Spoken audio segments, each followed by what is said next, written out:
Well, this is the second time around for trying to dry these clothes. I hope they're going to make it this time. No, they're still damp. It is heating, so we know that we're on the right track, but it would take forever to get them dry at this rate.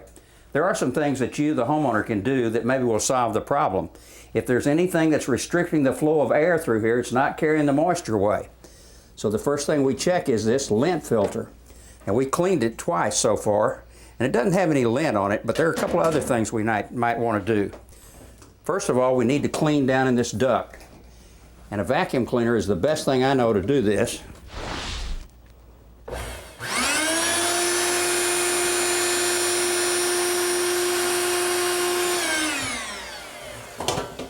Now we want to check and see if we've done a good job, and that needs a flashlight.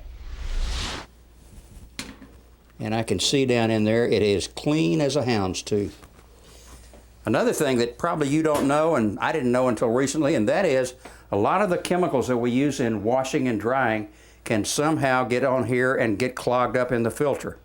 And things like the fabric softener and detergents, things like that. So what we need to do is to test it and see if water will go through there. If water won't go through there, it's a lead pipe cinch that air is not going to go through there. And you can see that water is sort of mounding up on here. So what we're going to have to do is just go ahead and completely wash it and get all of that stuff out of there, and that may solve our problem. You can use just any kind of detergent. The best tool I've ever found for doing this is just your hand.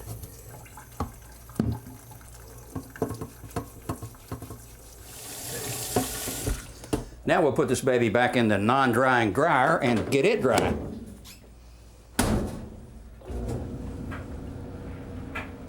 Now another reason for slow drying could be that the exhaust duct that comes out of the back of the dryer could be loaded with lint. Just in case we have to change that, I bought some of this flex duct, and we'll take a look and see what's going on back there. First thing I have to do is to shut this off and then pull this out from the wall. Now anytime you're moving big appliances, you sure want to take care of your floor. You don't want to mess it up. Gad, look at that. That's terrible, isn't it?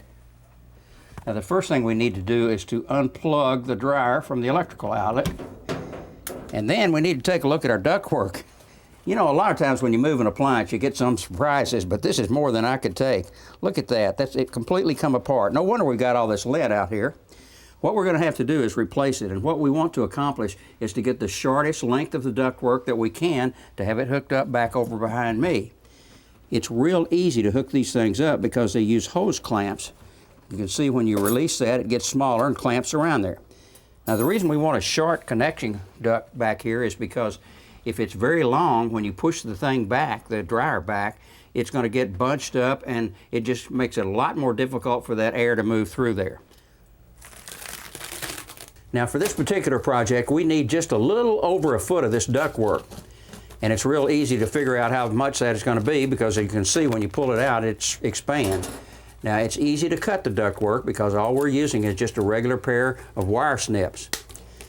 Now we're going to show you how easy it is to install.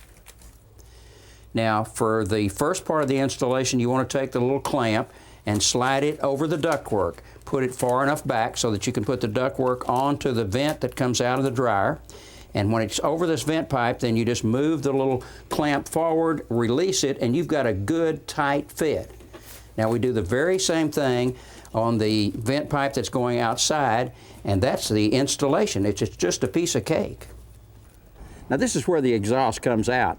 And as you can see, it's got some lint that's gotten all the way out. We're going to take this cage off of here, and the reason is because one of the worst things that could happen to one of these systems is that a bird can get in here and build a nest. And you probably think, well, look at those louvers up there. The bird's not going to get in under there. You'll be surprised what birds can do in a small space.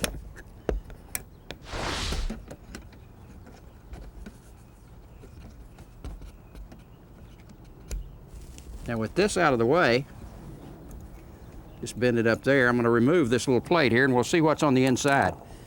You never know what you're going to find.